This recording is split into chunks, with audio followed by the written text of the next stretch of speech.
Sungguh mengejutkan, iblis ini tiba-tiba datang dan melarang jenazah Nabi Muhammad untuk dimandikan. Dikisahkan, setelah wafatnya Nabi Muhammad SAW, muncullah sebuah kejadian gaib. Waktu itu, sahabat Ali meletakkan jenazah Rasulullah di atas dipan untuk memandikannya. Tiba-tiba, muncullah suara gaib yang terdengar dari sudut rumah dengan suara yang sangat keras. "Janganlah kalian memandikan Muhammad, sebab dia suci dan mensucikan." Sahabat Ali lantas sedikit terpengaruh dengan suara itu. Sahabat Ali lalu bertanya, "Hei, siapakah kamu? Sesungguhnya Nabi telah menyuruh kami melakukan hal itu, yaitu memandikan jenazahnya." Kemudian, tiba-tiba muncullah dan terdengar suara lainnya. "Wahai Ali, mandikanlah ia, Rasulullah." Karena, sesungguhnya seruan suara yang pertama adalah iblis yang dengki kepada Nabi Muhammad, dan bermaksud agar Nabi Muhammad masuk ke dalam kuburnya dalam kondisi tidak dimandikan. Sahabat Ali lantas berkata, "Semoga Allah membalas kebaikan kepadamu sebab engkau telah memberitahuku bahwa itu adalah iblis." "Siapakah sebenarnya Anda?" Seruan kedua menjawab, "Aku adalah Nabi Khidir. Aku menghadiri jenazah Nabi Muhammad SAW. Nabi Khidir alaihi salam merupakan salah satu Nabi Allah yang dipanjangkan umurnya hingga saat ini, beliau masih hidup sampai sekarang. Namun, yang dapat mengetahui keberadaan Nabi Khidir sekarang hanyalah Allah Subhanahu wa Ta'ala." Ternyata, Nabi Khidir alaihi salam waktu itu ikut bertaksiah atas wafatnya Rasulullah SAW. Di waktu itu pula, iblis datang untuk membujuk sahabat Ali agar tidak usah memandikan jenazah Rasulullah.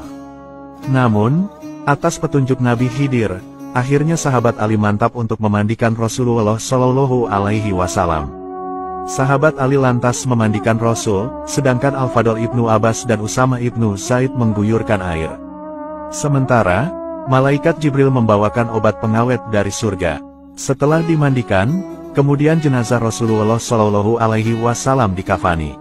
Setelah jenazah Rasulullah telah dimandikan, dikafani, dan disolati, barulah jenazah Rasulullah disemayamkan ke liang kubur.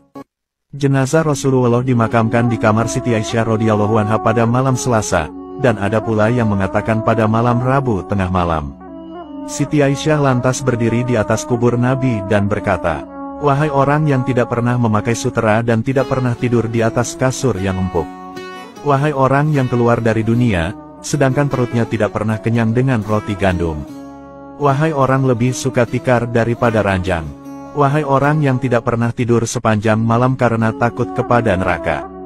Wafatnya Rasulullah SAW sangat membuat sedih keluarga dan seluruh kaum muslimin dunia yang ditinggalkan. Sosok Rasulullah yang lembut dan berakhlak mulia, tentu sangat dirindukan para umat-umatnya. Meskipun Rasul telah wafat, tetapi kita tetap bisa menyalurkan rindu dengan menziarahi makam Nabi Muhammad SAW. Islam menganjurkan umatnya berziarah ke makam Rasulullah SAW di Madinah.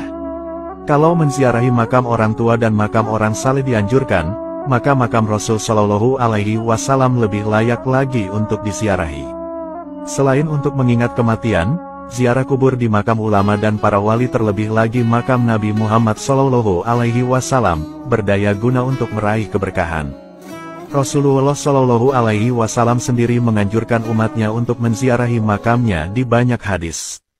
Anjuran ini perlu untuk diamalkan mengingat beliau tentunya lebih mengerti betapa tingginya kedudukan ziarah ke makam Rasul. Syekh Said Bakri bin Said Syato Dimyati dalam kitab Ianatut Tolibin berkata, sebagian ulama mengatakan bahwa orang yang menziarahi makam Rasulullah SAW berhak menerima 10 kehormatan dari Allah Subhanahu wa Ta'ala. Pertama, akan diberikan derajat tertinggi di sisi Allah.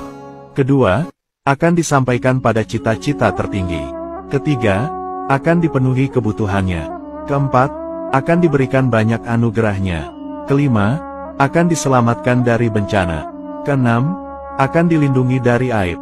Ketujuh, akan dimudahkan dalam kesulitan. Kedelapan, akan diringankan bebannya dalam musibah. Kesembilan, dapat merasakan apa yang akan terjadi.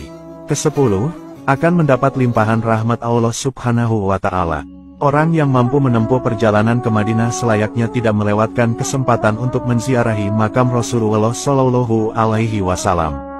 Sayang sekali kalau melewatkan kesempatan emas tersebut mengingat banyak sekali keutamaan yang Allah sediakan untuk mereka yang menziarahi makam Rasul. Di samping itu, ziarah ke makam Nabi Muhammad sudah menjadi hak beliau terhadap umatnya bahkan segenap makhluk Allah.